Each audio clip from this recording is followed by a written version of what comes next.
You left him alive? He's got problems, Richie. He's gonna pull himself through. Mac, think again. He was gonna kill your ass. It's not him. It's the drugs. Courage, I think you could describe in one way as an anti-drug episode. It was certainly made during the just say no kind of era. And if you think back to many of the anti-drug episodes of various series that you saw in that time, they sucked. And the reason they sucked is because they were moralizing, they were preaching, and you had these characters who you saw the net effect of drugs on them all the time. Excellent quality. You saw how horrible it is to take drugs, how stupid it is, how you'd have to be an idiot to take drugs, et cetera, et cetera. And our kids will watch that and they'll go, well, that's bullshit. I mean, when I take drugs, I feel great. I'm thinking some of them will say. They'll say, where's the good part? That's what I think the brilliance, and I wouldn't hesitate at all to call it brilliance in this script, is they allowed Cullen to show what the attraction is to taking drugs. That you take drugs because you get this momentary rush, and you'd have to be an idiot to say that that rush doesn't exist. It does.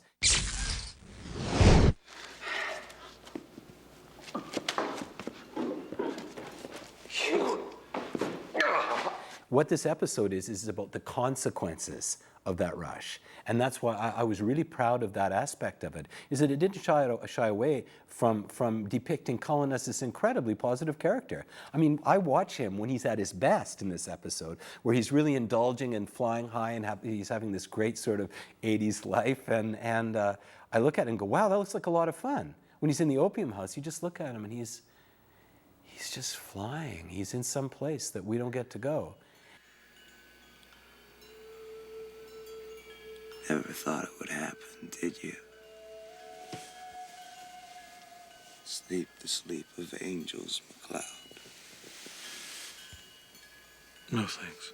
And when he hands the pipe to Duncan, and the smoke, the wisps of smoke are coming out of the mouthpiece of the pipe, and you can see Duncan looking at that pipe and thinking, if only. I would just so much, you can feel every pore of his body wanting, being attracted to just taking a hit of opium. Must feel pretty good.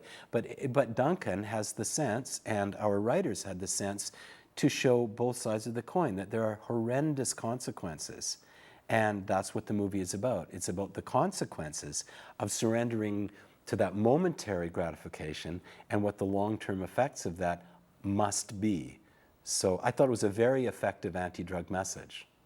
In the meadow, or when the valley's soft and white. In the show Courage, we had to do a visual effect when Cullen commits suicide by hitting a bus head-on, and I had to try to create something with a limited budget for our visual effects. What we did was we were trying to create something that created this impact and a visual that would sort of connect with this moment of death. And what ended up happening was, because of our limited budget, we really couldn't do anything that was really very spectacular. And what we were trying to achieve was something special, and what we ended up doing was something that I think a lot of people consider to be cheesy.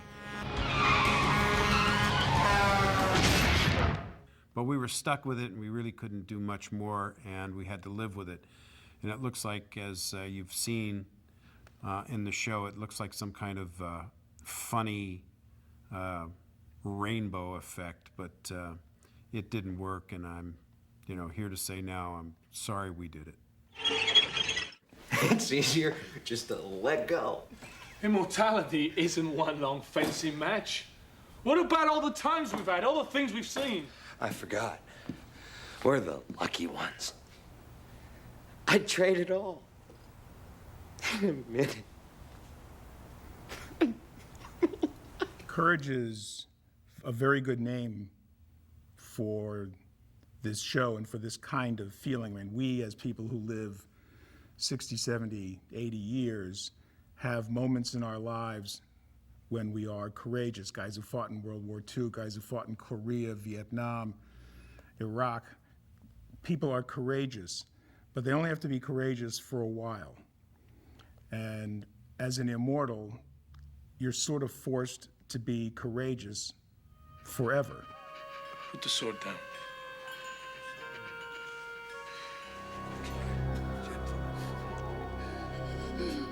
Help me.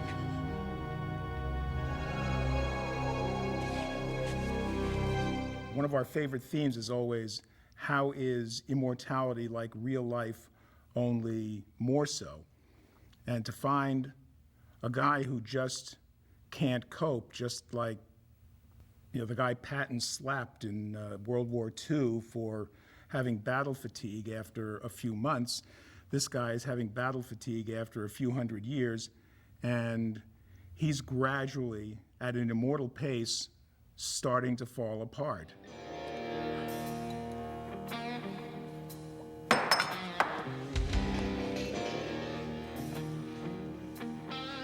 And doing the same things that the human part of him does.